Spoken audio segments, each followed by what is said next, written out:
Hey, did it ever happen to you that you bought something that you really liked and you dare to try it out for the first time, or maybe the second time, and then you tank it into the water, you break it?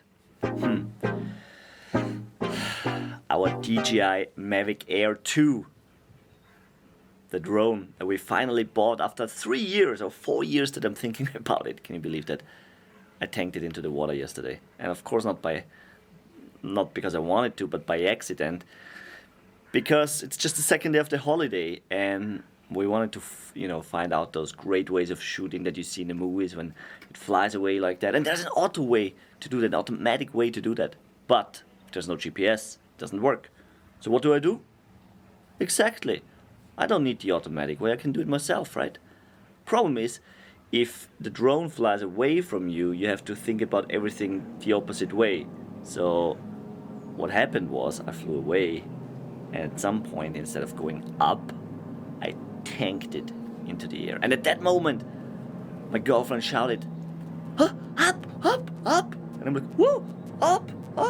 So I go up, and the drone literally tanks under the water, is gone for half a second, comes back flying up, and I'm like, wow. It goes up some 5-6 meters, but then it flips and falls into the water again. And what do? Oh my god, it's so disappointing. I just got this drone, it's the first holiday I wanted to use it, and it fell into the water, and of course it didn't come out. It fell right in there, just ahead of the rock somewhere, but it's hard to know exactly because... So when it fell, I started running right into it. I'm like trying to fixate the point where it is, to find it. And of course I don't have goggles or anything, so there was a guy there asking, can you please help me?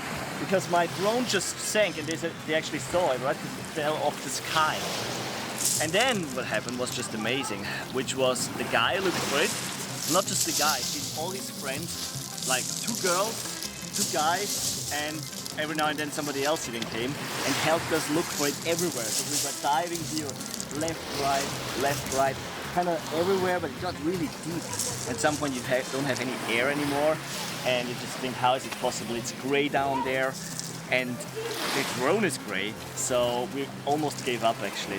And I'm so proud to tell you that we found it. Well, actually, they found it. And here it is. So it did fall. However, it fell way more on the right side than we thought. We were looking all the way on the left, all the way back there for more than an hour. But here it is, and this is why it fell. It jumped into the water, and one of these things came across. And so when it tried to come back up, it actually managed to for a while, but then turned around and sank, I think, around 2 meters deep. And that's where it was. Luckily, we have some drone insurance, so we should get back a new one. Let's hope so.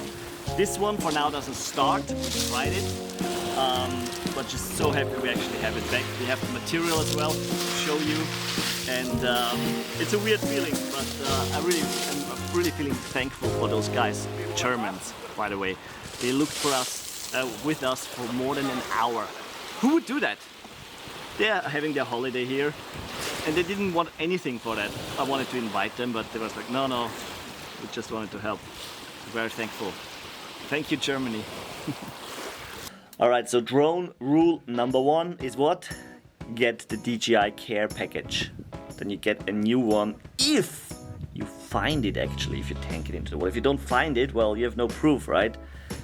Rule number 2, it sends some GPS, so unless you are in a cave or something, it's actually pretty accurate. So we could have found it maybe faster yesterday by using the GPS, the last data point before it tanked into the water. And point number 3, use the automatic versions until you feel really comfortable flying with it in all directions, from all angles and all sides. Why? Well, my problem was that I felt quite confident. I'm like, oh, I'm getting good now, you know, the learning curve that goes up really high in the beginning, and you're like, oh, now you think that you're a pro already, but you're not. And only later you find out, oh, actually I'm not that much of a pro. That's what happened to me. It's a fallacy that I fell into. But anyways, hey, you know what to say. Shit happens, right? See you in the next video. The truth is, I'm not really sure what happened. If you came to prove, there's no reason to prove.